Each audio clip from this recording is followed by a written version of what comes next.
Cool, man. I am here with Mr. Jay Burton once again. It's good to have you back, brother. How you doing? I'm doing well, man. Thanks for having me back on. I really enjoyed our last conversation, so I'm excited to talk to you again. Yeah, you know, I've been going through like the whole idea of our broader culture at large. My kids are probably closer to your age than I am. I'm 46, but my youngest is 20 and my oldest is 27. So you're probably right in that time frame Yeah, there. yeah. I'm 26, so I'm a little bit younger than your oldest. Oh, okay. Yeah. So but you're of the same generation as them, and yeah, I mean, you can really relate to the things that they're going through. And I find it strange whenever I look. Maybe we'll start here. Have you heard of this Raja Jackson thing? Yeah, I have. So I'm relative to my age, kind of an old school fight fan. Like grew up during the age when his dad was like a very iconic fighter, right? Mhm. Rampage Jackson. His Pride run was great. So was his UFC run, albeit a little bit shorter. Just really fun fighter, right? This probably the most iconic moment is he's in a triangle choke, right? And Quentin, nicknamed Rampage Jackson, he's got his arms stretched out, and normally that's a bad position. And this guy was so strong, so explosive that he basically did a combination curl and deadlift, brought this dude up into the air, slammed him, knocked him out cold. Great, like Right. all time iconic moment. And yeah, Jackson was infamous for his hot temper, right? There's a GIF you've probably seen of a guy just breaking a door in half. That was Yeah, that was Rampage that was Jackson. the Ultimate Fighter with him and Rashad Evans. Yeah, yeah, yeah, which is honestly funny television, right? Like Yes, it was hilarious. Quentin's a funny dude. Whereas Raja, his son, I don't know anything really about him personally. I know that Rampage has sort of reinvented himself as a media figure. He has a podcast that some people listen to. I've probably caught an episode here or there. And the most recent, I guess, kind of instantiation of that was becoming what they call an IRL streamer, right? Someone who basically just walks around with a phone, streams what they're doing, to an audience. And, Raja, Rampage's son, is sort of an aspiring fighter. I don't know if he's any good or not. But for context, right, for those who aren't aware of this, Raja was supposed to go to a local wrestling show, right? Kind of obviously professional wrestling. It's all fake. And effectively, he was supposed to have a match with this guy, goes by the name, I don't remember his Christian name, but Psycho Stu.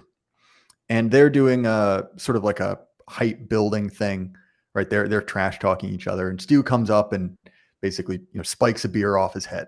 Obviously it hurt, but wrestling hurts. But it's for show, right? And you can see Raja get a little bit angered by this. They seem to kind of make up, but during the show, he's sitting there talking to the people in the live chat, and they're egging him on. And to kind of move through this quickly, he jumps the ring, slams Stu, and it seems like the guy didn't fight back at first. He was supposed to come into the ring anyway. All right, this is what's supposed to happen in the match. Knocks him out, and then when he's knocked out, legitimately, not for show, he hits him 22 times, Mhm. already unconscious. Basically, attempted murder, messes his face all up. It seems as if the guy is conscious and awake now, uh, which is good. I mean, he's messed Yeah. up from all the reporting I've heard on it. But yeah, man, it was a disturbing event. Even if you're not necessarily, like a fight fan, right? It kind of jumped containment into wider culture. But Yeah. yeah, so that's sort of the executive summary of the event. So what I was looking at, I mean, I keep up with MMA media. I'm a big MMA fan. My son and I just went and saw Dustin Poirier's retirement fight in New Orleans Nice. in July, and so I'm a huge fight fan. I've been watching UFC since UFC two. Like Mm. I'm like old school fan, and so I know Rampage really well. Raja is an amateur. Well, he was an amateur fighter. He was 4-0 as an amateur, and he just went pro, and he lost his first pro bout. And last week he got a concussion. He was in practice, and one of his sparring partners pulled a spinning wheel kick, caught him in the side of the head, almost knocked him out. Luckily, he was a smaller guy. I think Raja fights at 170, and this guy fights at 135. But still, I mean, good technique. Caught him with the heel, like wobbled him a bit. So he was already on concussion protocol, and shouldn't have had anything to do with this wrestling event, period, whatsoever. And from what I could tell, it looked like he didn't expect to be involved in it. Apparently, you seem to have seen most of the videos. So the wrestler with the cowboy hat, AJ something, had invited Raja, and he has some sort of beef with Psycho Stu, and he told Psycho Stu to do this to Raja in order to get Raja pissed off at him. And then he egged Raja on to go into the ring and get his receipt, right? Which means like you got sucker punched, you sucker punch him once, you're all good as far as wrestling terms goes. From what I can tell, that's what it means. It's like, yeah, you get a hit on him, you're gonna get yours, and everything's cool after that. So Raja already had it in his mind. I get to go hit this guy. And then, like you said, in the chat, they start egging him on. They start calling him a bitch, telling him he's a pussy. How dare you let him get away with that? And then he's like, all right, if you give me 50 subs, I'll I'll knock him out. And then he got his 50 subs and he goes, all right, I'm going to knock him out. And then a bunch of people started egging him on even more, saying, oh, okay, if you really knock him out, I'll sub. If you knock him out, I'll sub. If you knock him out, I'll sub. So we talk a lot about the attention economy. And that's basically what he's cashing in on. The more views he gets, the more money that Kick is going to promote him for as far as ads, whatever goes. And I'm looking at this and I'm going, this is such an unhealthy way to live where your entire life, like we all know reality TV as it was on television, wasn't reality. There was a lot of it that was scripted. There were all kinds of things going on. But it's kind of like fed into this IRL streaming, these streamers that go around like Sneeko that are constantly streaming themselves, putting themselves in very bad situations, like when Sneeko went in there to spar Sean Strickland. Well, if you know who Sean Strickland is, you don't go in there and put your head in the way of his fist because he's going to hit you and he's going to hit you hard, especially if you're not a respected fighter. See, Sean Strickland's thing is if you're a respected fighter, you come into my octagon, we'll have a nice sparring session. But if you're just some street dude that thinks he's going to prove a point and you get in my octagon, I'm going to show you the kind of point that's going to be proven, and it's going to be me putting you on your ass, because you're not a badass. You're just some average dude. But you see these guys putting themselves in these bad situations, and I can't help but think that this has a broader context as far as y'all's generation goes and the way that y'all engage with the world. Because when we went to New Orleans, my son had been there once with his mom when he was young. Now he's 21. We can go hang out. We can go drink. We can go to bars. I can show him around, show him how New Orleans works. Brought him to an underground metal show, blah, blah, blah. He's like, man, I've never experienced anything like this. And I'm like, dude, I've been doing shit like this since I was like 16. Like this is how I lived my teenage years, my young adult years. This is what we did. We went out, we drank, we ran the streets. And I've been, I mean, like I'm from the latchkey generation. We were out on the streets all day long as kids. So it's like there's this real disconnect with my generation and your generation. We're not just old men screaming at clouds, as some people want to think. We actually see this as a problem. There's something going on, and it feels like it's almost like a contagion.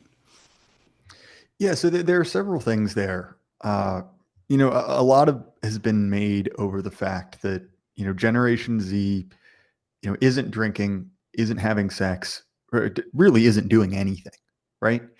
Uh, and I think there are several things there. One, the internet is incredibly, incredibly isolating, right?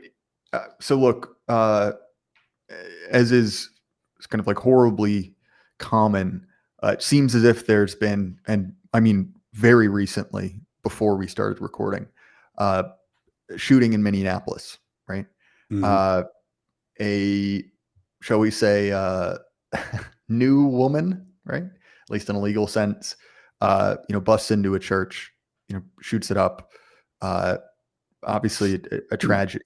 The reason I bring that up, right, is that unusually, uh, their manifesto, they were basically able to, everyone was able to get a copy of it before it got taken down, right, which is not always the case. And obviously, there's the what you would expect, the schizoid ramblings, the gender ideology, the hatred for God, right? That's there.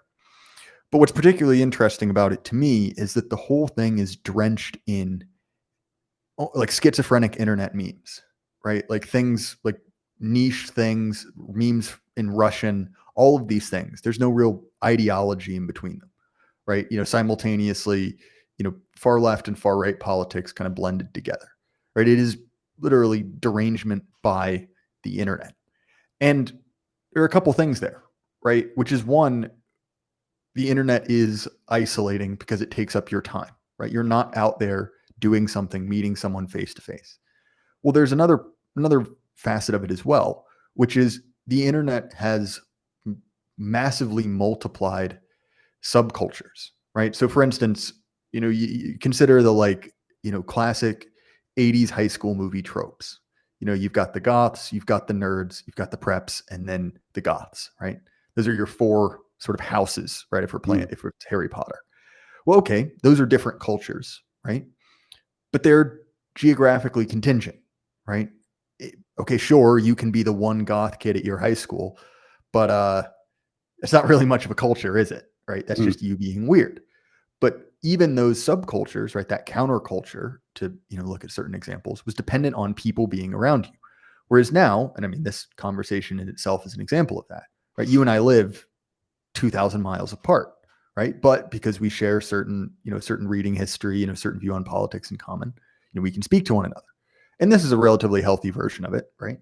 Whereas, the ability to find people who share your bizarre opinions or will radicalize you further in those opinions in, either kind of public facing social media or in, chat rooms, right? Or in, where a lot of these kind of troons come from, Discord, right? Is splintered that.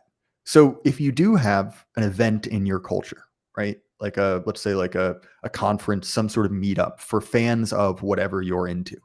Well, that community, as the gay internet term is not at all geographically, you know, close to one another. You could be talking all day to a guy from, Edmonton, to a guy, on a military base in Japan, right? And there's cool things that happen with that. But one of the downsides is the physicality of culture goes away. I think Hmm. another one, and you mentioned being the latchkey children, uh, and this is uh, particularly the case for sort of kids who are 10-ish years younger than me, because my parents are core Gen X, right?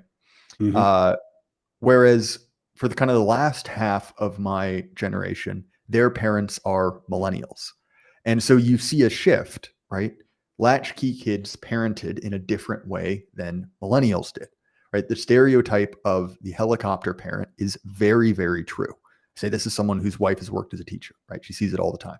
Hmm. Uh, that has created kind of a simultaneous, on one hand, like bubble wrapping, right? Refusal to failure, a hyper focus on like achievement and like winning at everything. But also on the other end, no guards whatsoever on the internet, right? Something that is addictive, something that is, designed to kind of splinter you into these different things. And so, like, here's an example, right? I went to private school, so it was kind of behind the curve on certain things, right? But and actually, I was just talking to Merrick of the Good Old Boys about this. Even something as simple as like getting into a fight at school, right? Not like a Raja Jackson style beatdown where someone's in a Hmm. coma, like a little dust up, whatever. Well, starting right around with No Child Left Behind, that was a mandatory suspension for both parties involved, right? Escalating very quickly. So instead of being like, all right, like don't do it, maybe the guy who started it gets a punishment, you know, but still within the realm of like, you are still a normal student there. Well, all of a sudden that's been escalated, right? That's something that you can't do or you'll be expelled, right? Which is a very serious, very serious kind of punishment, right? Especially when you consider the the number of gates people are required to jump through, right? Where now it's like, and obviously it has changed with like certain economic data on, like the value of a college degree, but it is the baseline of graduating high school is not even close to enough, quote unquote, to live a decent life, right? Like if you want to be middle class, obviously this isn't 100% true, but this is the cultural narrative. You have to constantly be pushing through institutions, right? And you do that by effectively flopping over, doing exactly what they want, right? By jumping through all the hoops. And so you see that like the college degree of 2025 is basically a master's degree, right? Like you don't get the benefit, quote unquote, from simply a high school diploma or simply an undergrad degree. So there's an intense pressure, especially from middle class people, to lean into that, right? To be part of the institution. And so like I saw this in college, right? People who were very, very academically accomplished, but never did anything, right? All they did was, index with that system because the competition, both internationally and domestic, for all of those decent jobs, for all those decent positions has gotten so high that even if you don't feel it, there is an external pressure, right? To focus on that exclusively. And I think, when you look at the combination of, the internet, this sort of like increased sort of outside pressure in education to, not to, kind of color within the lines. And you have this sort of, opiate of the masses, if you will, the internet. It's like, dude, it's not surprising nobody's doing anything. Mm-hmm. And one last point, and I'll throw it back to you because you've got me on a rant here. But one of the other features as well is that men and women have sort of split into separate cultures. One of the weird things, I don't know if you've noticed this, but if you go to like a lot of restaurants or bars, you'll notice that there are a large number of single women there or single women in groups with, a relatively smaller proportion of men.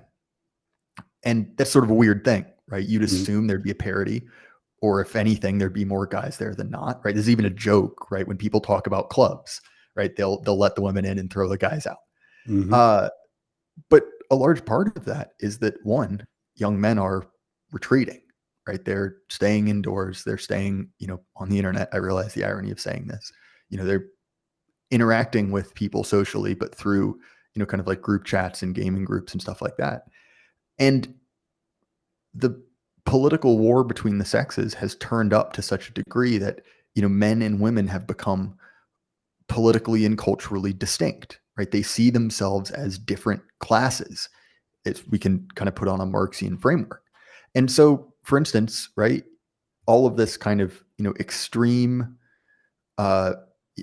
anti-male sentiment we definitely saw through, the Me Too era, but is still definitely around, has created the system of kind of mutual distrust and mutual hatred where there are a lot of men who hate women in general. There are a lot of women who hate men in general, right? They view themselves as sort of opponent forces in the world. And you see this in political affiliation, right? Men are significantly to the right of women, right?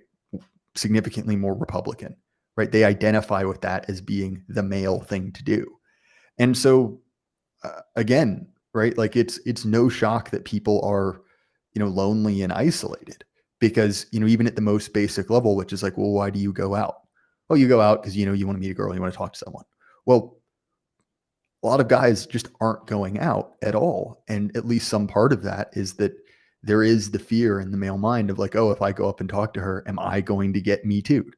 Right. There's always that, like, this is a great example, right? You see this on social media all the time, where effectively there is sort of internet points to be won by exposing a creep. So the classic setup, and there have been dozens of versions of this, is, woman at a public gym, wearing something very revealing with a sort of a hidden camera there to see all the guys who are, checking her out. one of the most egregious examples of this was a staged incident, right, where the woman did this knowingly to try and gather internet fame, where she had security cam footage of a guy sitting on a weight bench with his phone down by, like, in between his legs, scrolling. And it looked like from a certain angle that he was looking at her, pleasuring himself. And she took that to the internet and said, look, I got him. I found a creep in public. Here's his name. It blew up. There was a lawsuit. He won that lawsuit because he didn't do anything wrong, of course. But that sort of asymmetrical relationship where, one, I feel as if I am aggrieved by women as a class. And also there's that in the back of your mind, like, if this goes wrong, I'm screwed. That's a part of it as well. And look, I say this as someone who's married, right? I'm out of that game, but I see it in my friends, I see it in my peers. And so, yeah, it's one of the, like, genuinely, if there are questions that need to be answered, one of the most basic is that men and women view each other as sort of oppositional groups, right? They have been transformed from merely kind of a broad category of humans into distinct political classes with opposing viewpoints. And I mean, you see that, like Sneeko is a great example.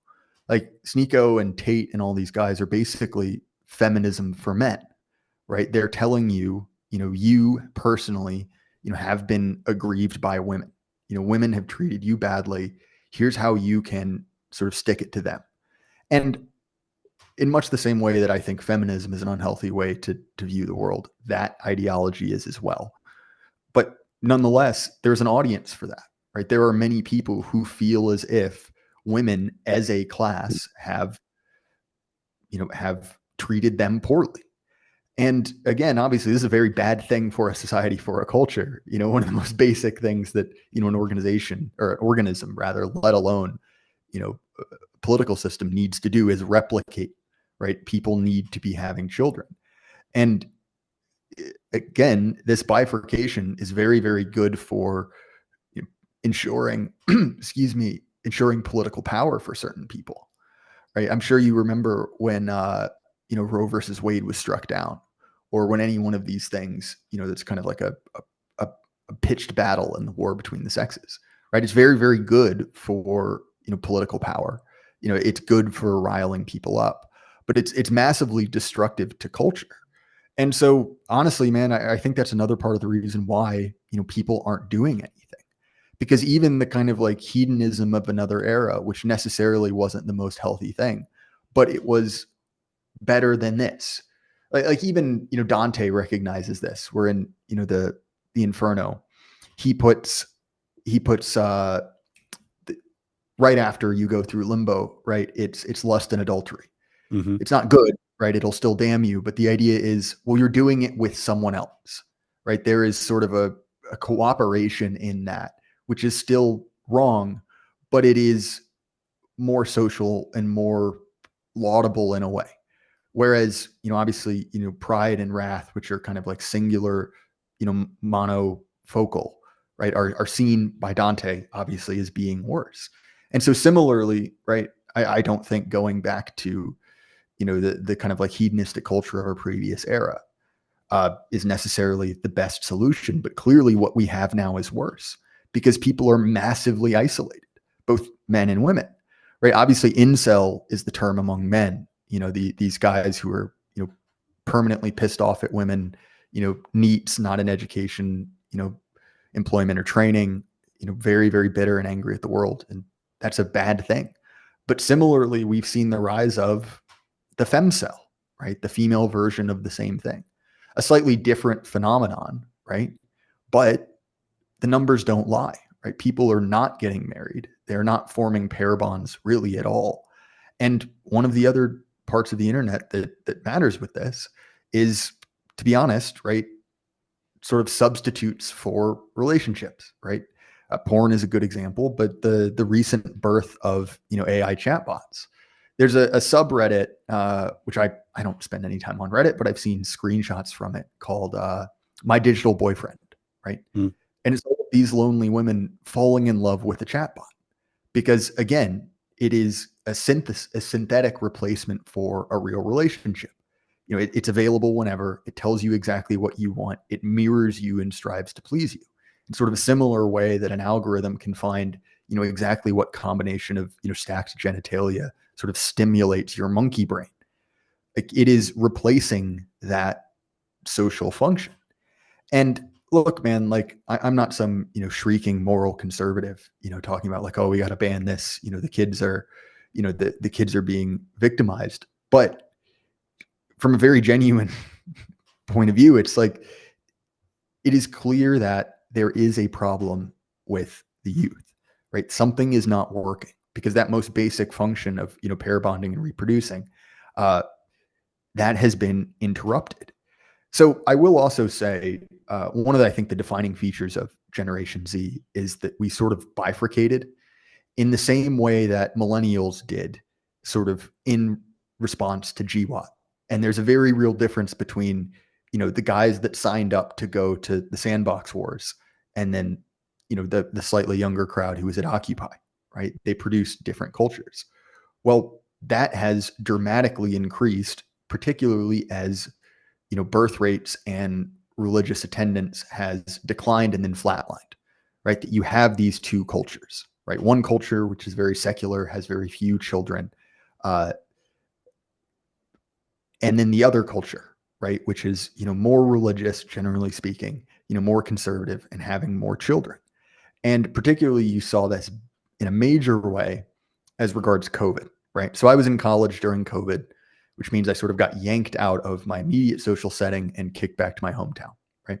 Mm. Like I said, went to school, small school. So that became my new social group because everyone was in the same category. And what was particularly interesting about that is the trend lines between the people who went for COVID and who didn't are dramatically different. For instance, right, in my immediate social circle, I'm 26 and the vast majority are married and we're sitting at about 50-50 on kids, right? Which is significantly under the average, right? Most people are having kids later than that. Most people are getting married much later than that.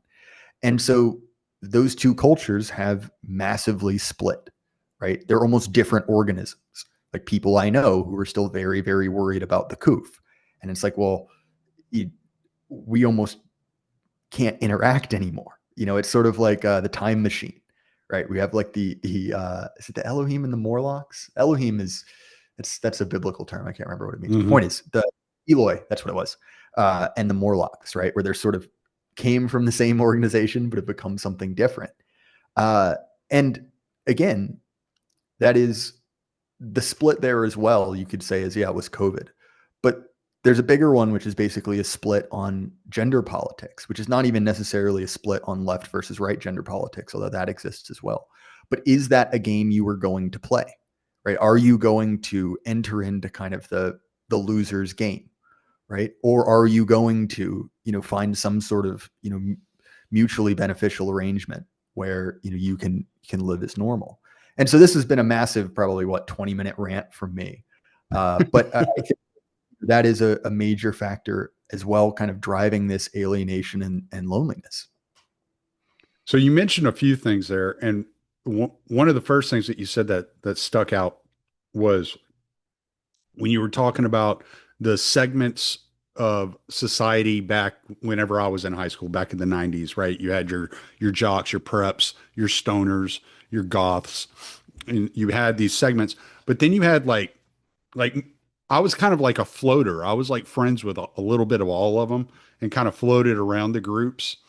And that came partially because of the neighborhood I lived in was so there was like just outside of my neighborhood, there was a trailer park.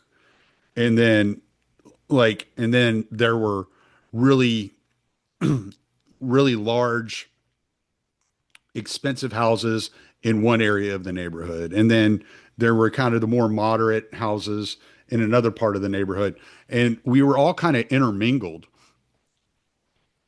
And so you talk about how the internet's so bifurcated now, it doesn't feel like a person can intermingle through all these different things and find similarities with all of them. That you're kind of stuck in one chasm, so to speak, and that's just where you belong and that's it. And when you try to get out of there, they all hate you and then you're demonized, and then you're whipping around just trying to find something in common with another group. So you latch on, and sometimes you're latching on to really bad ideas in order to get that dopamine hit, I guess, from the internet, from the interactivity. When if you're out and let's just say you're eating eating at a restaurant, sitting at a bar at a restaurant, start talking to the guy next to you who's having a drink, maybe had a rough day, is waiting on a to-go order to bring food home to his wife or whatever. Like you're getting that interactivity, you're learning how to interact with people, and you're developing these social skills that you've kind of abandoned for the internet culture at large. Yeah, definitely. So I shortly before he passed, had a very interesting conversation with Z-Man, right? Uh, and we were talking about generational politics. He was a Gen X guy. My parents are Gen X, and so I think that and this is something I talked to Buck Johnson about. There's sort of there's a good relationship between those generations. You see it in humor as well, right? Mm-hmm. Like Gen X and Gen Z humor is closely linked. Like there's a Right. certain amount of like sort of absurdism and like kind of sarcasm in both, which is why I mean, like the difference between someone like Sam Over the Hyde, who's very top, a popular, little bit yeah, like dark. Sam Hyde and Tom Green are not that different, right? If you Right. really Yeah. dig down into it.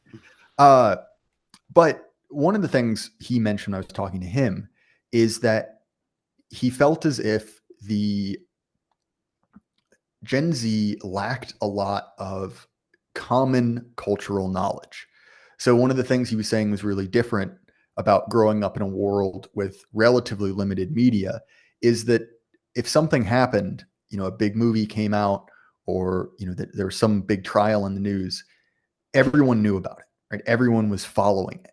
And so you could, relatively easily, strike up a conversation with someone and be on the same cultural footing. Like, oh, Mm-hmm. did you see the game last night? Right? Classic water cooler stuff.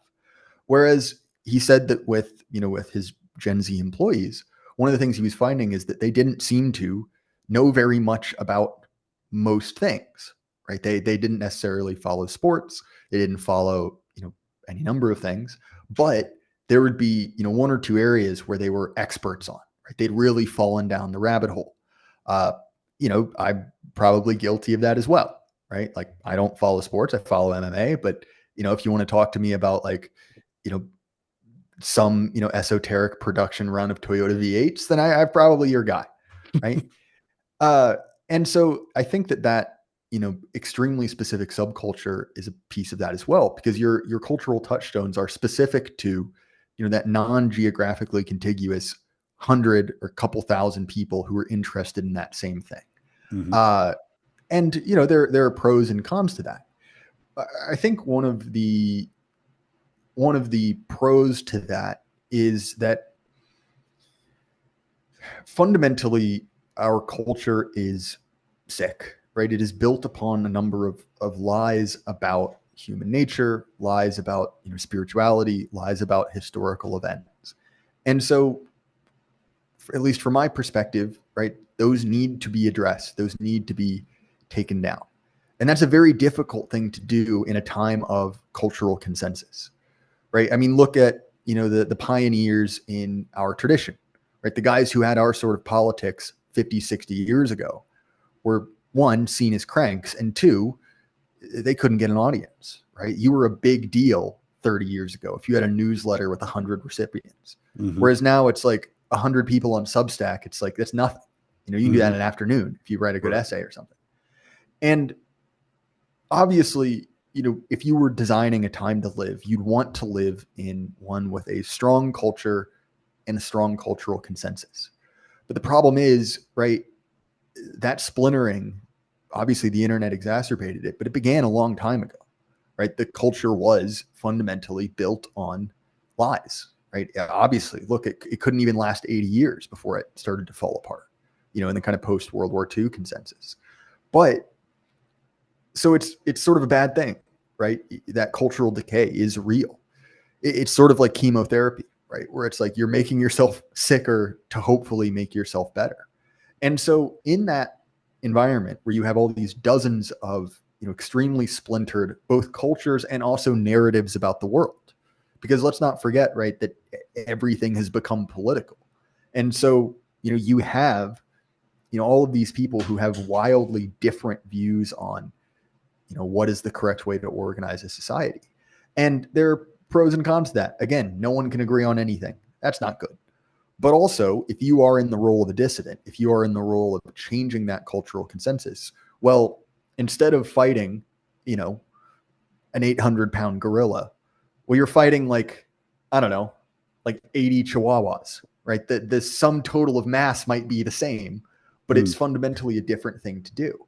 Similarly, I think one of the interesting features of Gen Z, and this is another kind of interesting crossover, is that they tend to be very cynical about narratives in a way that the millennials were not, right? The millennials are big joiners. They're big activists. They see themselves as, the special kid who can change it all. Whereas, I think by virtue of being a smaller generation, but also by virtue of growing up in, as we hear in the Matrix, right, the desert of the real, right, this kind of ever-changing environment where narratives are always changing and be twisted to serve any purpose, that there's a weird postmodernism in both generations as well, right? Which, postmodernism is sort of a whipping boy for a certain strain of very gay conservatives who really like a certain country in the Middle East. But there's something there, right? And the cultural touchstones of your generation, right? I think of even people like, David Foster Wallace, or I see you have House of Leaves on the shelf behind you, right? Those have become very popular among, the small fraction of people my age who read, because there is sort of a simpatico there. There's a recognition of like, oh, you too.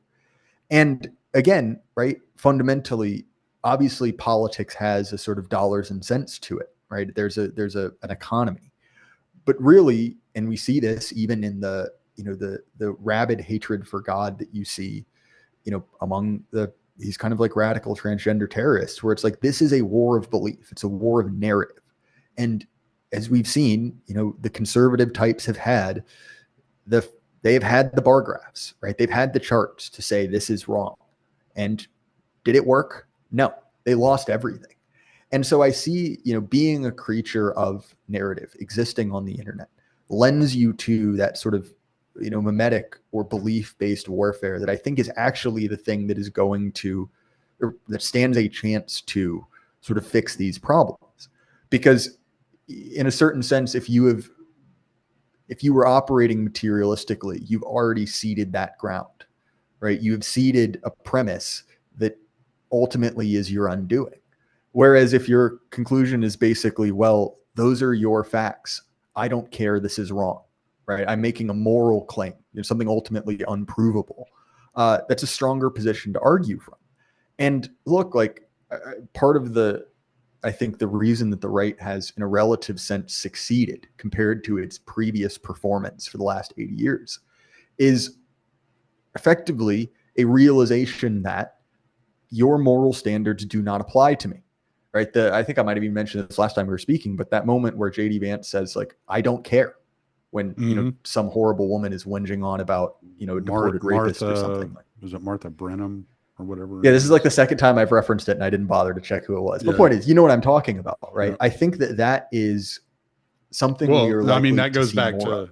That goes back to what you were just saying about that meme culture, that meme that just kind of rides the wind. It doesn't matter.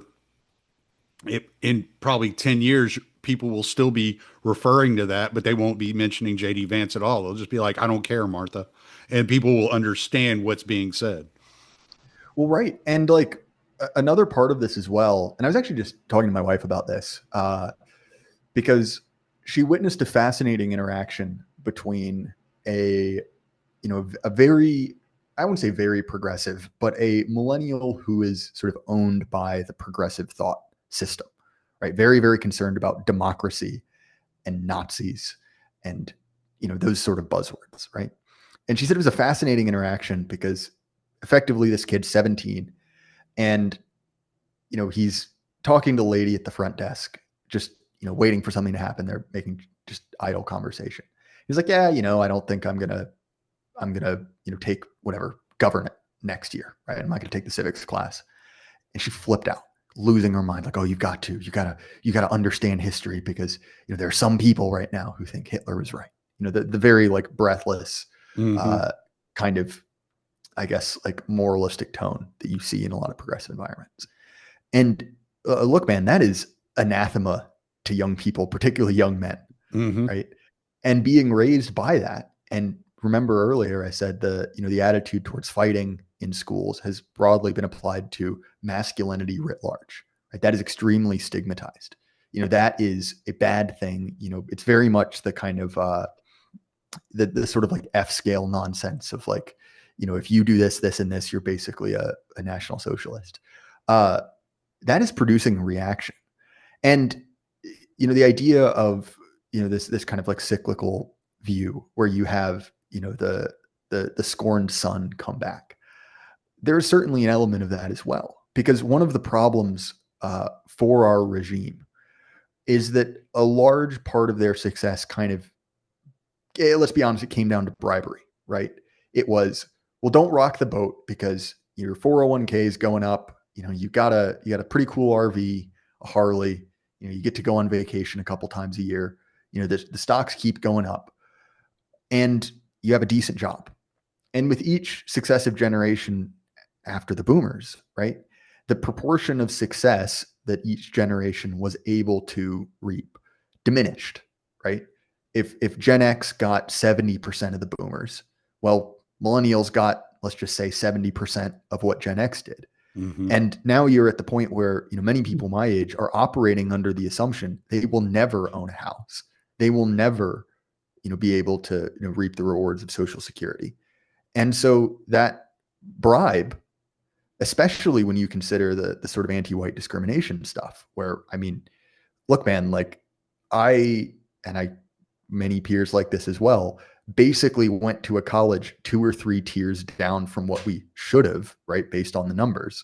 Like Hmm. I'm talking kids who are, captain of, multiple sports teams, student body president, all A's. And they're Hmm. going to schools that, they're not bad, but it's like third and second tier state schools because Hmm. it's the only thing that said yes. It's like, well, one, the rewards, your bribe is decreasing. But on the other end, right? Well, is there even a bribe for me to take? Right? Is there a way I can index in the system?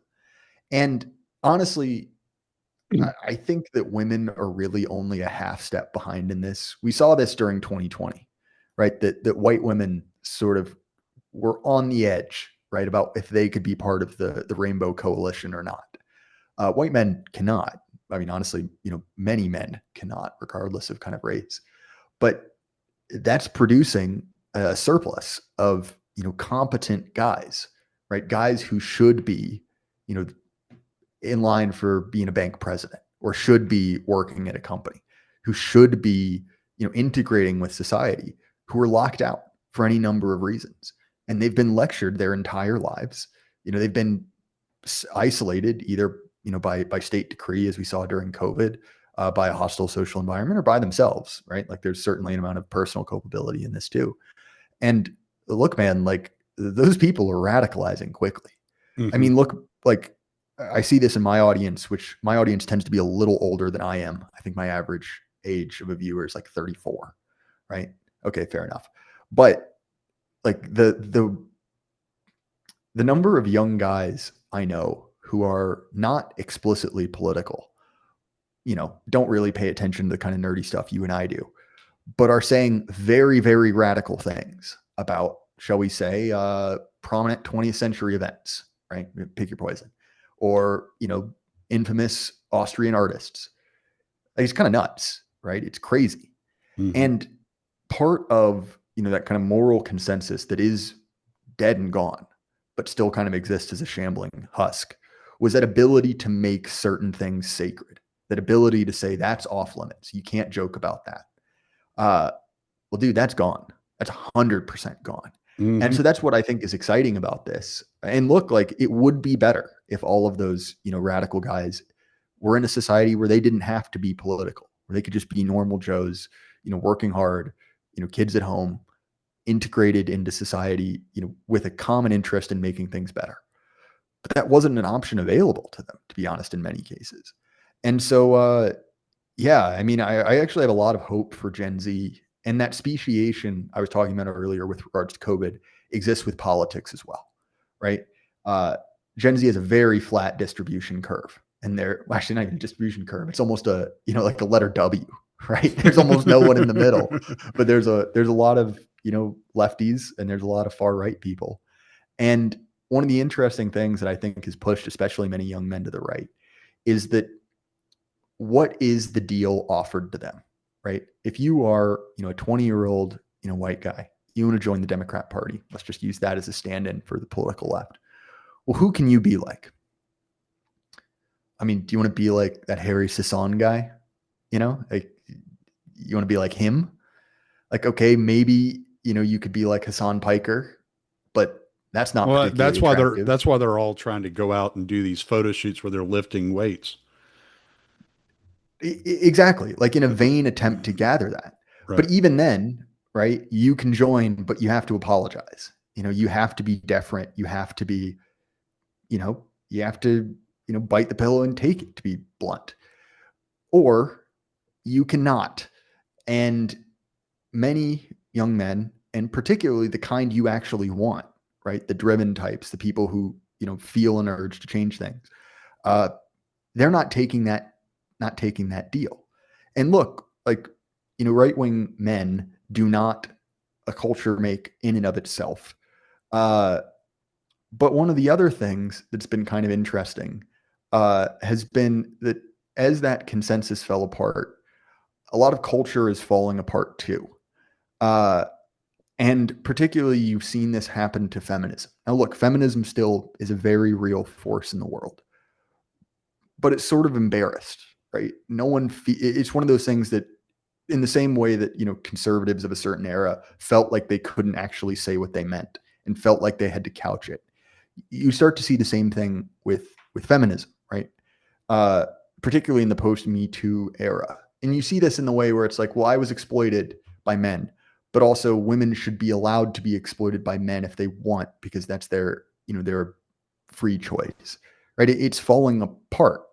Mm-hmm. And obviously minority, but one of the things that you do see is, uh, and the problem with all of these subcultures I'm mentioning is they are by definition fractious. It's a small percentage of a small percentage, but the birth of the kind of like trad phenomenon, and also kind of a moving towards just kind of like general crunchy spirituality is very, very prominent among Gen Z women. And in general, a return to religion among Gen Z across like the entire Anglosphere, it seems like. There's still problems there, that kind of bifurcation between the sexes. Like, one, there are more men in church than women now, particularly young people, which is Mm-hmm. bizarre. That's not historically been the case. But also, you see a bifurcation by what sort of religion they're going to, or what sort of religious services, where women are tending towards more charismatic, more non-denominational institutions, whereas guys are going for very traditional ones. Right? Look Mm-hmm. at the birth of the tradcasts and the ortho bros, let alone what I've seen in kind of the conservative Protestant world. So yeah, that's sort of a scattered answer there, but I think that there is an immense amount of hope among Gen Z. Uh, Again, not everyone. This is a filtering mechanism to a certain degree, and a whole lot of people are getting filtered out. Right? They're becoming weird trannies. They're not reproducing at all. They're descending into the goon cave, or whatever. But there's a whole lot of us who are relatively squared away, and I think that the in the same way that 9/11 sent a lot of Gen Xers and millennials off the beaten path, right? That sort of woke them up to culture. COVID did the same thing, right? COVID, anything in 2020, right? That sort of series of black swan events, uh, radicalized a lot of people of every generation, but particularly young people, right? Because Mm. if you are in those kind of formative years as a teenager in your early 20s, or even younger, right? That's going to shift your view on things. So yeah. Do you remember that article that came out I don't know, probably last year, I think it was. And it was the woman talking about how every time she found a man that was strong and charismatic and caring and successful, his politics turned out to be conservative. And so she had to break up with him, but she couldn't find any liberal men that she was attracted to. I've often wondered, do you think that that begins to take a toll on women at large and begins to move them further right and further away from their kind of Karenisms or whatever? You know, it's like this that there's this weird thing that started in 2015, 2014, where women became very condescending towards men and were like preachy, as you had said, like moralistic. And men just kind of like look at you and you're look at it and they're like, all right, what the fuck ever, man. It's like and just go on about our business because we don't want anything to do with that. Yeah. So honestly, man, I don't think so for a couple reasons. One, there is a very prominent cultural message that will explain that. And the answer is basically men writ large are a problem, right? Men need to be better. And I've seen this, right, in my own social circle. Progressive women who go through a series of relationships with progressive men and are badly treated, right? They have an axe to grind, right? They've been mistreated by these kind of, effeminate scum.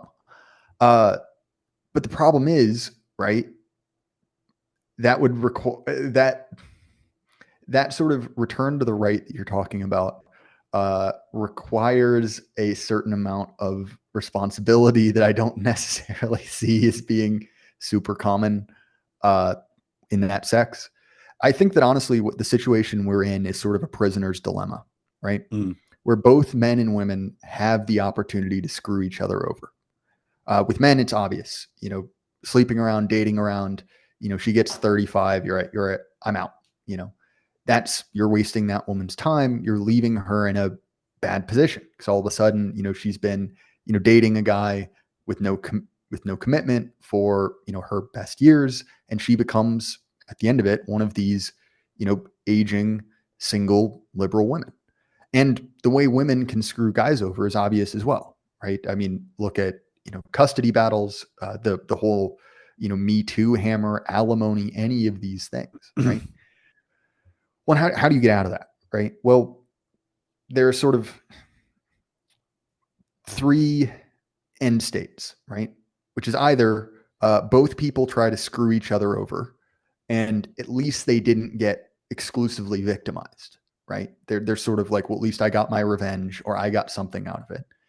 Then there is the two situations where one party is acting honestly, the other one decides to screw them over, which is, advantageous for one, not for the other.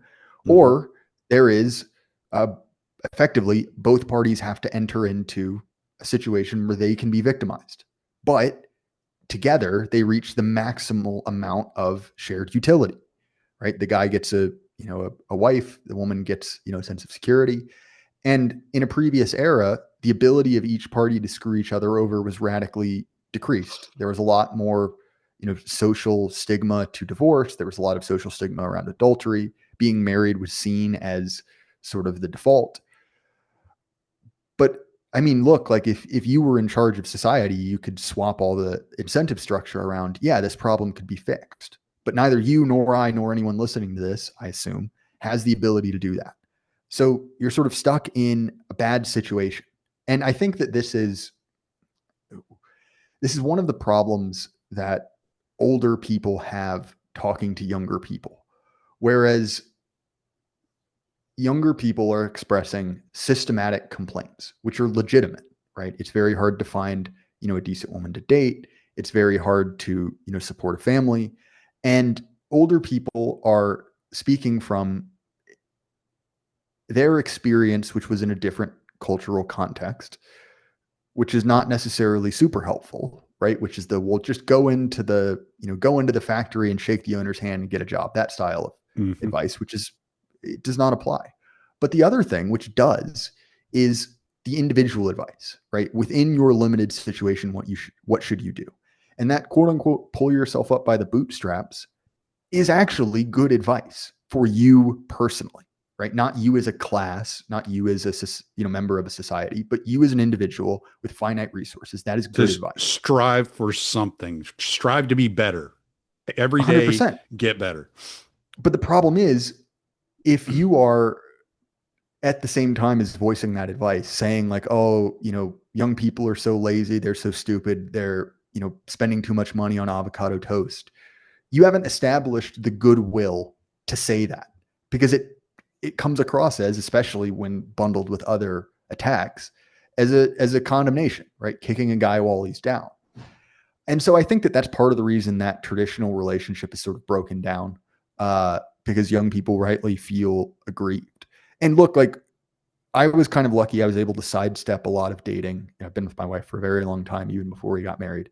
So this isn't my experience, but my peers, I saw it happen.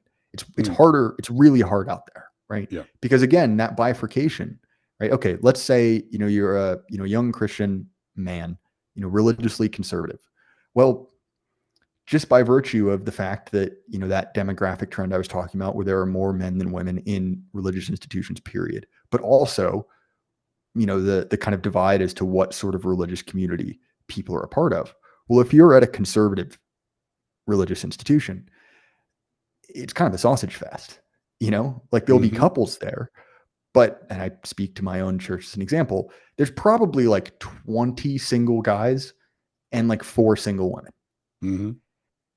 Very round numbers. They're more than that, but you know what I'm saying? Let's just go with that, right? Yeah. Yeah. Whereas, so what do you do there, right? You're in fierce competition, and not to be too disparaging, but generally speaking, if you are in a religious community where getting married in your early 20s is pretty normal. If you're a 30-year-old single woman, there's generally a reason for that. You know what I mean? Mm-hmm. So like, that's a very real problem. And like, again, the effect of dating apps on sort of the sexual marketplace, if we can use that term, really cannot be overstated. Because look, like, I exclusively did analog dating, right? Just for a number of reasons. So like, I don't really have that experience, but like the fact that you are being judged on, a split second, like left or right binary decision is not how, and I'm sure you've had the same experience, it's not how you actually meet someone, right? Like, there might be an initial, like, oh, she's cute, I'll go talk to her, but it's not a yes or no, right? On both ends of that, right? She might tell you to, hey, get lost or whatever, or hey, I have a boyfriend, but it's a little bit different. And similarly, that comes back to that political bifurcation I was talking to, where quite often on that initial dating app pass, if you look conservative, you look like a Republican. And look, I'm not someone who would self-describe as conservative or a Republican, but you know what I mean? If you smell like a right-wing person, that's an automatic no. So you're getting filtered at the front end, right? Because and this is one of the weird things about the internet and Generation Z, is that so many things have become political signifiers, right? Down to a very, very minute level. So like, I think I mentioned this last time, but like your vices, like, oh, weed is left coded, a vape is left coded, cigarettes are right wing, or Zins are right wing, whatever. And those are stupid examples, but it indicates like all of the tiny little things which are signifiers of, your political allegiance and are kind of a filtering mechanism. So yeah, it's like genuinely a very tough situation. I empathize for people a lot who are kind of stuck in it, because again, right, you're playing that prisoner's dilemma. You can be screwed, and you're basically looking for someone you can make that bet on, right? They won't screw me, at the same time as the other person has most likely had a lot of experiences of being screwed. And both of you have, these loud cultural narratives which say, don't play the game, or play with the intent to screw the other party over, right? Adopt the mentality of the kind of like girl boss, career climber, adopt the mentality of, the pickup artist. And so again, right, it's a genuinely tough, like nasty situation. And it's no shock that the kind of traditional, like social settings where men and women mingled have kind of fallen apart. right? Because both parties are looking at as not kind of a, a coming together, but as a exposure to the enemy, right? An opportunity to have your, your life ruined one way or the other. Uh, and so, yeah, it is both like a very like thorny, horrible issue, right? Like it's tough to solve on a, on a individual, let alone a social level, but also, like, generally speaking, I think that there is a lot of promise in Gen Z for the reasons I outlined earlier. Well, I mean, there is good news too, because nearly 1 million men between Russia and Ukraine have been killed. So there are a lot of single women there. So the mail order bride market is prime for a comeback. So It's true. I mean, jeez, yeah. Uh, although I feel like we've learned from the boomers how mail order brides go, right? Like how many how many miserable boomers with some, like, Filipino mail order bride have you seen? There are dangers, but um, oh shit, I had something else to say and then I just got sidetracked by that because I just had to say something sarcastic there. We've been too serious for too long. Um, oh, that's what, when it comes to expectation, I ran into this video. It was like, they do the YouTube shorts, and I ran into this video the other day, and it was like a man on the street interview, and he was like questioning these women about like their expectations of like their future husband or whatever. He was talking to this, and like it was almost every single one of them were just absurd. I remember one girl was like, "Yeah, I want my man to be over 6 foot tall, between 25 and 28 years old, making $400,000 a year." It's like, what are you talking about? Is this like normal? Like, is this like expectation of success normal?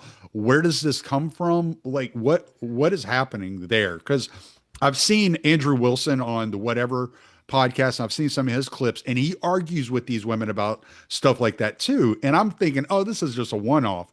And then I start seeing it pop up in different places. Maybe it's an algorithmic thing. I don't know, but it just seems like it's more prominent for women to have these unrealistic expectations of what you're going to find in a man, at young age. And maybe that's why you're single for so long. Maybe that's why you're not having children, is because you expect a man straight out of college to start making hundreds of $1,000s a year. That's just not realistic. Yeah, so there are several things there. One, I would caution anyone for watching those videos because it's like Jezebel for men, right? It's like outrage porn, right? Like the narrative that, like, I thought it was comedy at first. I didn't realize it was I mean, it serious. is comedic, right? I went through six But videos before I realized it was real. fair, fair. But it does sort of, it does sort of play into a narrative. And let's be honest, like, it's partially true. Now, a facet of this, and the jokes write themselves, women can't count, like, not in the way that men do, right? So, like, when she says 6 feet tall and $400,000, what she basically means is attractive and has money, right? Like, the specific numbers, like, these are absurd, right? Clearly. Mm-hmm. And let's also be honest, how many women that who, said they wanted certain things and ended up with a guy who was different, right? That's a very common thing. Mm-hmm. Like, look at the gap between romance novel covers and the guys these women end up with, right? There's a difference there. But again, there is some truth to this. And part of it is social media, right? Social media feeding you sort of a curated version of what normal is, right? Like, feeding you this kind of like life of luxury and presenting that as normal, right? You see it all the time. So that's what most people should live like.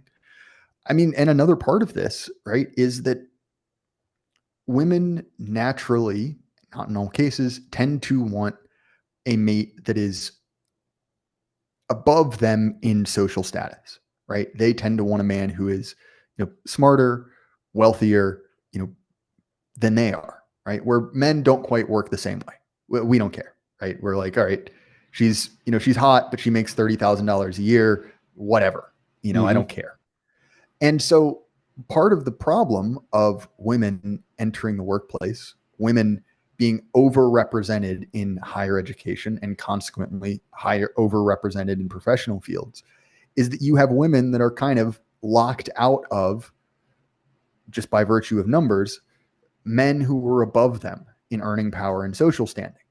So for instance, right, if you were a female physician, well, unless you got married while you were into another doctor, well, you're in your mid 30s, you are making a lot of money. And so you're trying to attract a vanishingly small pool of highly competent men as someone who's, to be honest, aging, right? Not old, but past the point where a guy who makes $2 million a year, he doesn't have to date 35-year-olds unless he wants to, right? And so, I'm not saying that to like revel in these women, in their tough situation, because from a genetic perspective, that instinct makes a lot of sense, right? It's very expensive on both a biological and a social level to have a kid with someone. And you don't want to waste that shot on some bum, some loser, some guy Hmm. who can't take care of you when you're, unable to work for, a year or so, right? Hmm. So that makes sense. And I get it. And maybe I'm too sexist to blame women for this. Uh, just from like, if you see what I'm saying there, right? But you sort of have to feel for these women because they have done exactly what they were told to do, right? They were told to achieve. They were told to follow the trail of breadcrumbs. Like that's what you should do to be a capital W woman, right? Woman is a political identity, not merely as kind of a sexual descriptor. And on the other end of it, they've bought in, right? They're hundreds of thousands of dollars in debt. They do have these skills, but that has massively handicapped them on a biological level. And it doesn't just have to be doctors, right? You see the same thing with, women going for master's degrees or women who have these professional credentials, right? You look at, higher education's now roughly 60-40 female to male. So, even if every one of those women gets married to someone they went to college with, which obviously doesn't happen, but let's just say that Hmm. leaves you a large portion, right? Roughly 1 in 3 who are hosts, right? Who are looking for, someone of, high social status. And consequently, on the bottom, you have guys who are in many cases making good money, but are, they're electricians, they're guys with trades. And that's socially, unfortunately, looked down on, right? That's even aside from the dollars and cents of it, right? I had to pay a plumber. And if that's his hourly rate, like that dude's doing real well. They do But okay. yeah, dude, I hate plumbers. I mean, this guy saved my life, but like highway robbery. But in all Yep. seriousness, right? Like that is a major issue because again, right, that social stigma, those social signifiers are very, very important to women. They're important to everyone, but that makes pair bonding really difficult. And again, when we're talking about the difference between like individual advice and social advice, like you hear a lot of our guys saying, hey, get in the trades.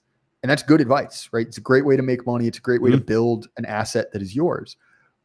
But there is a consequence to that, which is you are disadvantaging yourself from a certain perspective in the dating market. And obviously, we're talking in wide swaths. There are women who don't care about that. There are plenty of girls who, don't go to college. Like this isn't a death sentence by any means. Yeah. But when we're talking on a population level, that's creating a problem, right?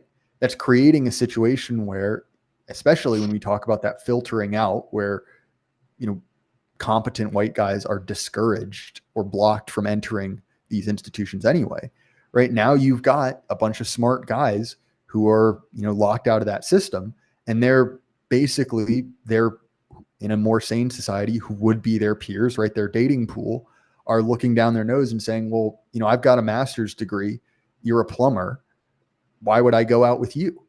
And so, like, is that women's fault? No. Like, they didn't, like, that, the girl she didn't have any power. She didn't do this. But nonetheless, it's creating that problem, right? It's creating this massive tension between the two sexes. And look, like, men do lead a culture, right? Where that in time will produce, women flocking to them. But again, right, if that takes 20 years, that doesn't really help you very much if you're 45, right? Hmm. Because you can't really wait, let alone if you're a woman with a relatively, narrow, fertility band. And so like, that's again where it's like the advice you give to an individual person sounds like pull yourself up by your bootstraps, because within the limited amount of resources you have, that is the best advice. And to my point about like the sort of like feminism for men, uh, that's a hard sell, right? Because let's be honest, it is hard, right? It sucks and it's not fair. But who's going to make it fairer, right? Like there's no immediate option for that to happen. And so your two options are basically like sit out the game, right? Just fold your cards and say like, all right, I'll just wait for something better to happen. Or it's to take the admittedly, shitty hand you've been dealt and say like, all right, like let's make a run of it. And I realize that's not a particularly like sellable option, right? That doesn't make me feel good to say it. I wish there was another like secret third way. But unfortunately, right, like fundamentally we exist in the world as it is. And was it messed up? Is it messed up? 100% it is. Like it sucks. Like it really is a shitty situation. But ultimately, right, like you got to play the game. You've got to be an active member of society, and just waiting for things to shift. It's like the old line about the market, right? Like the market can remain irrational way longer than you can remain solvent. Hmm. Like at a certain point, it's like you have to make a move, right? And I understand why guys are checking out, right? I understand why guys are just, retreating, right? Not going out, not doing anything. It makes sense from a certain perspective, but you're forfeiting, right? You are forfeiting on a genetic level, right? You will not propagate. You are forfeiting on a cultural level. And if there is going to be wide scale change, you can't forfeit, right? And I do get a lot of pushback, from younger guys, guys who are having a tough time with these kind of remarks. They'll say like, oh, you had XYZ advantage, you married your high school sweetheart, why are you telling me what to do? I didn't have that option.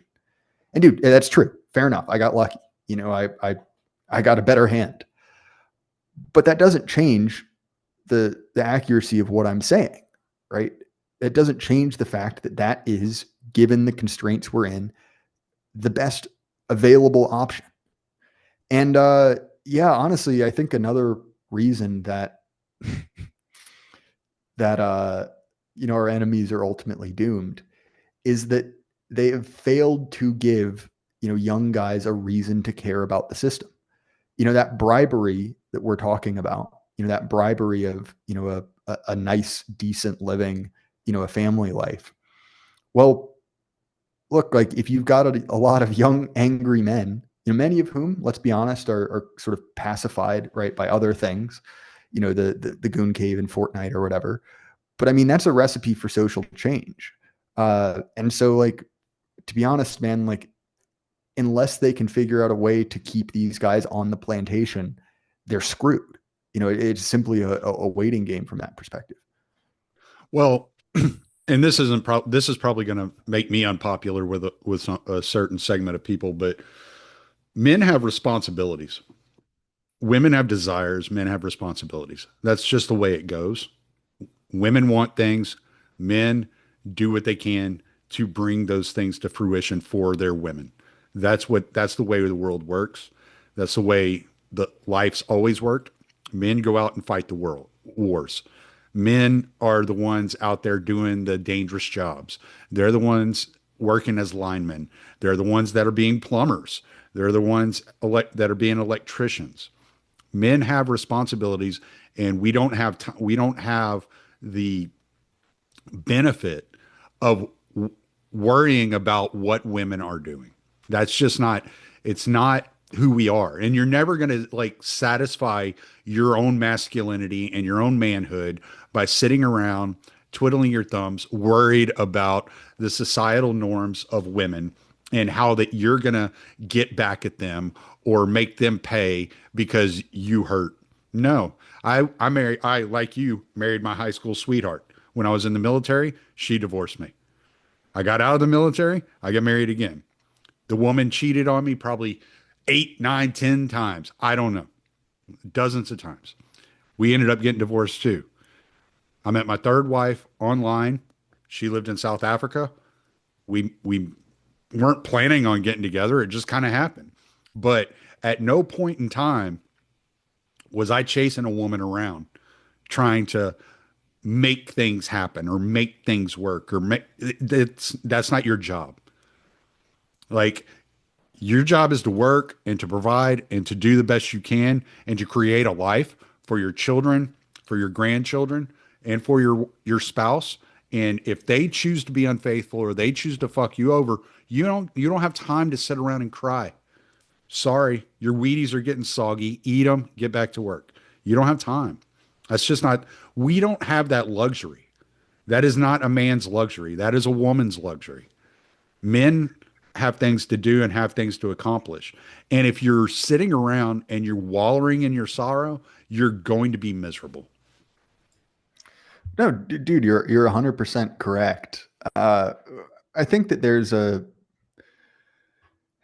another layer to this as well, which is the hatred that a lot of young guys have for the kind of progressive new male types. And a large part of that is basically like, oh, I see the game you're playing, right? You're, mouthing all of these progressive platitudes to get women, right? Mm-hmm. Like that's why. Yeah. And it's especially frustrating because so many of these guys very clearly could not compete without that.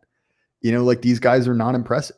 They're losers. They're, I can think of one guy who is, a sort of a particularly ineffectual like coke dealer and like prog rock bassist. Like every single stereotype you can imagine put together. Like little wrist, soft hands, the whole thing. And but the game that he played, right, was, I mean, look, the drugs help, right? But it was the progressive politics. They're like, oh, babe, like I respect you.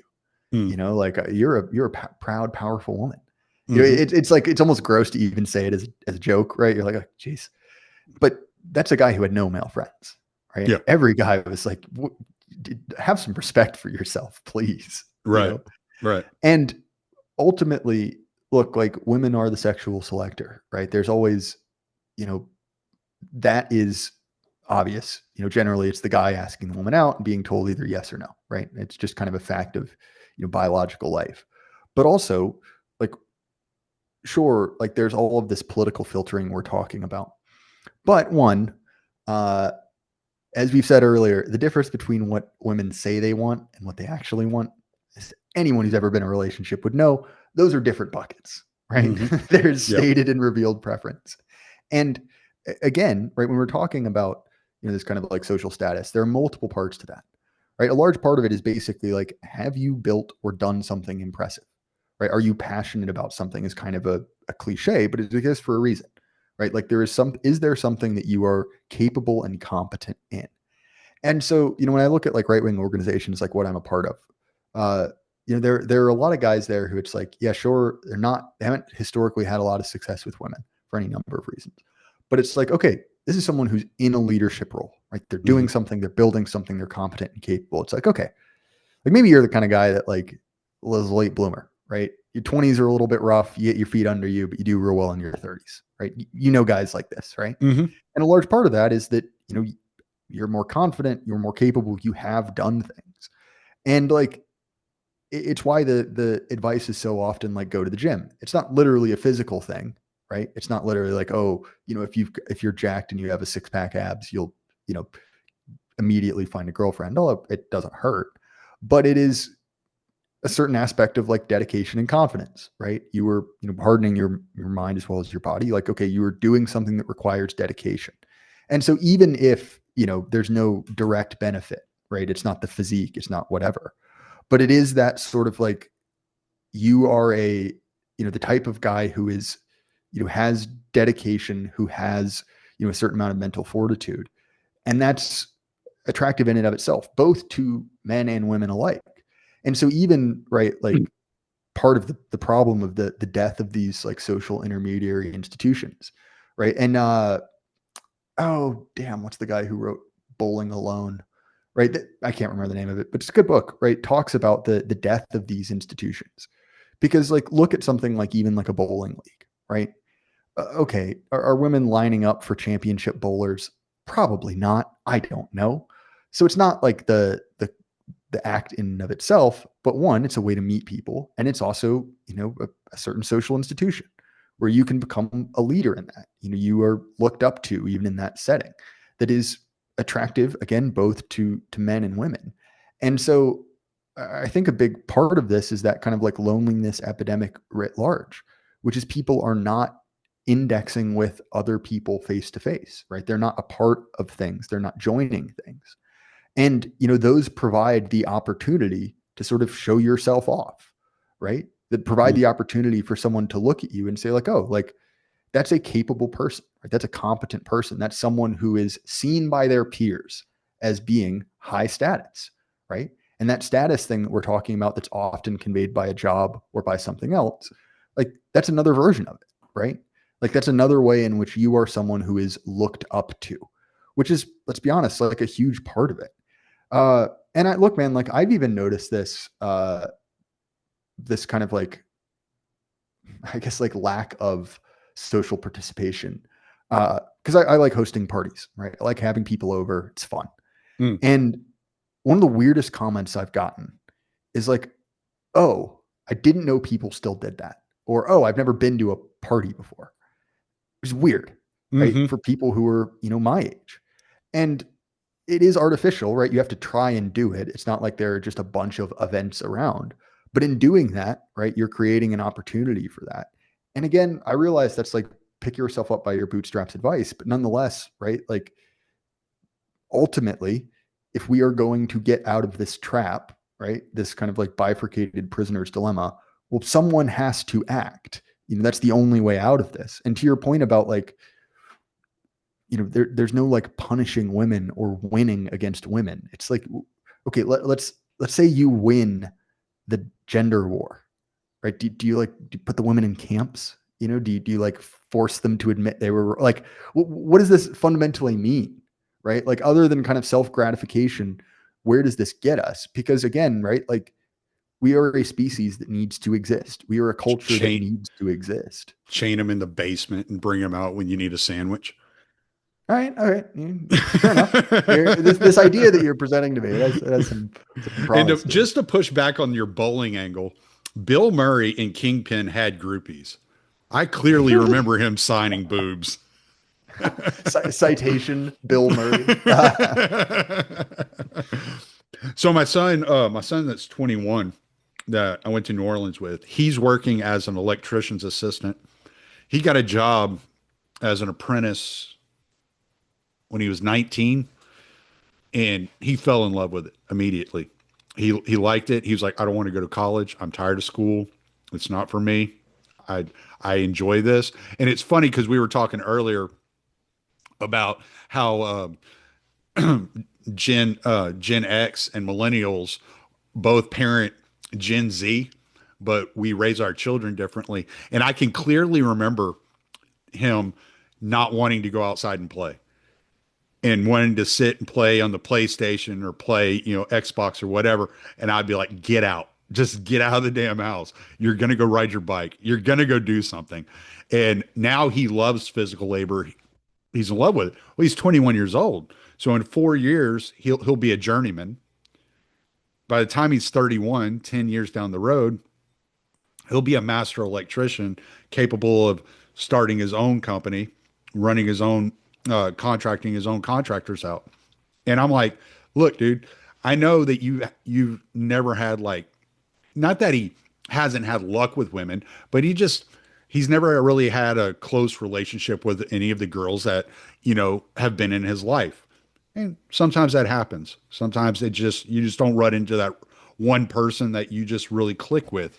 And he's like, I thought there was this one girl I might date at some point, and then, we just stopped talking. We kind of faded away, stopped talking, and it just never happened. I'm like, all right, that's fine. I was like, but if you go out there and you successfully get your journeyman's license by the time you're 25 years old, become a master electrician by the time you're 31, 32 years old, start your own company by the time you're 35. Dude, trust me, you build it, they will come. You're not going to have to worry about it. Like you won't have to think about it, you know? And that's something that men need to understand, that it's not, you don't like growing up. The only thing I wanted, my mom always told me, she's like, ever since you were a little kid, you always wanted to be a husband and a father. Like that was just something that was in me that I really desired. And so it was very important that I become a husband and a father. And, like the first time that was taken away from me when I was in the military and it was just like ripped from me, I had three kids with my first wife, and just not being that constant pivotal part in those children's lives anymore, just due to circumstances.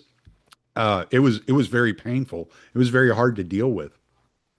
But, I sucked it up, kept working, did the best I could, and that's all I could do. And there's some strain in some of those relationships today, but, those are my kids. They're always going to be my kids. And, if they ever need anything, they can always reach out to me. And that's just the way I am about it.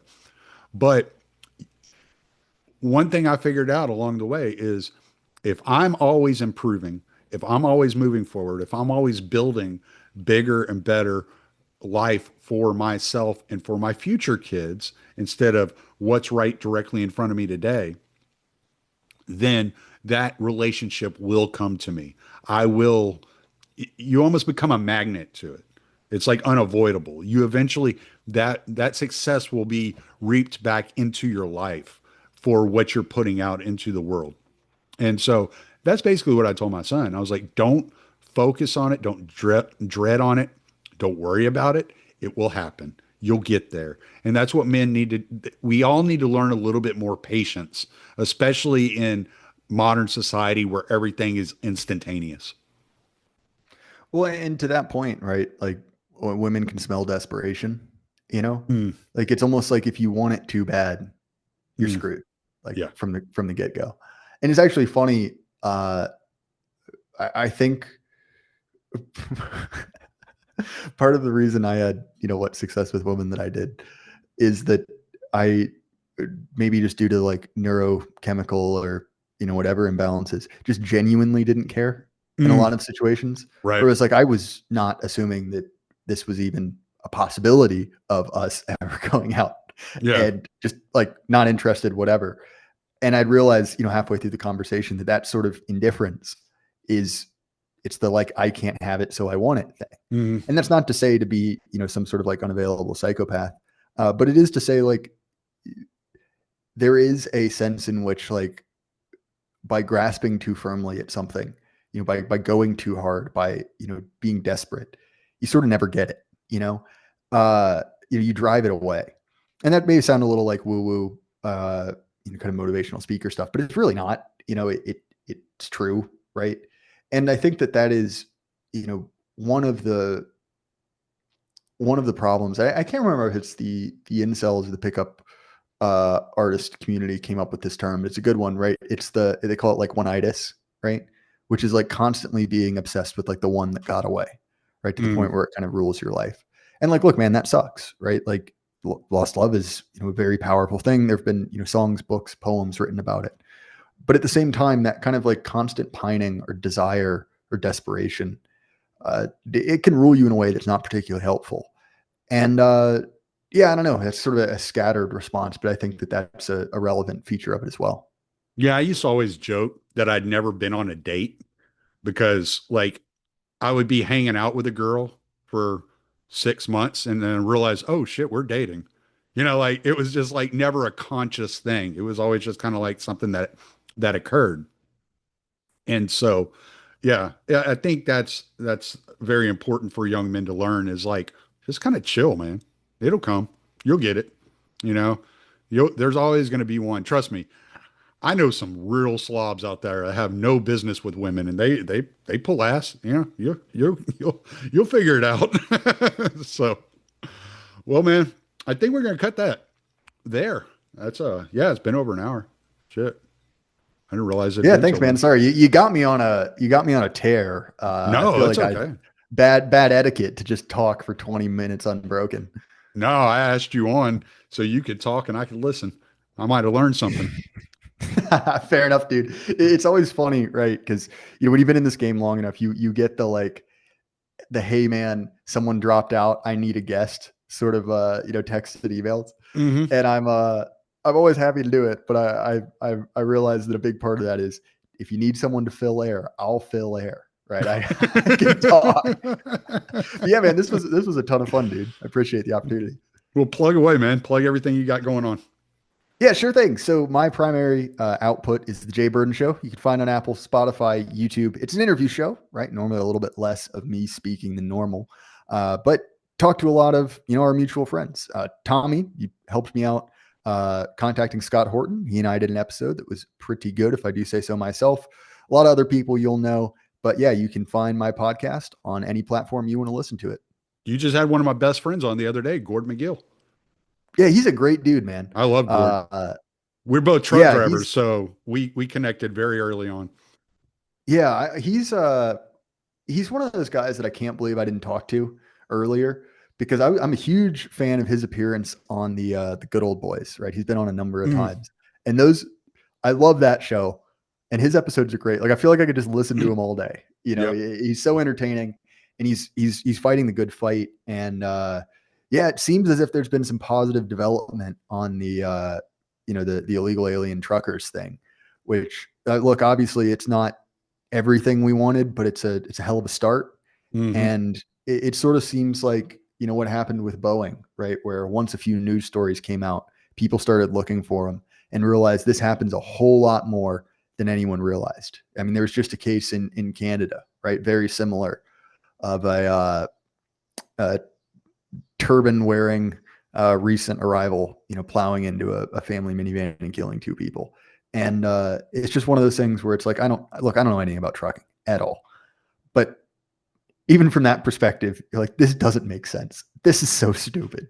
We should fix this. Right. And yeah, it seems like Gord was pretty successful in getting that message out there and conveying it pretty well. So yeah, man, this is supposed to be my shilling, but I'll shill Gord too because he does good work. Gord's awesome. So, all right, man, I'm going to stop the recording if I can find my damn mouse. There it is.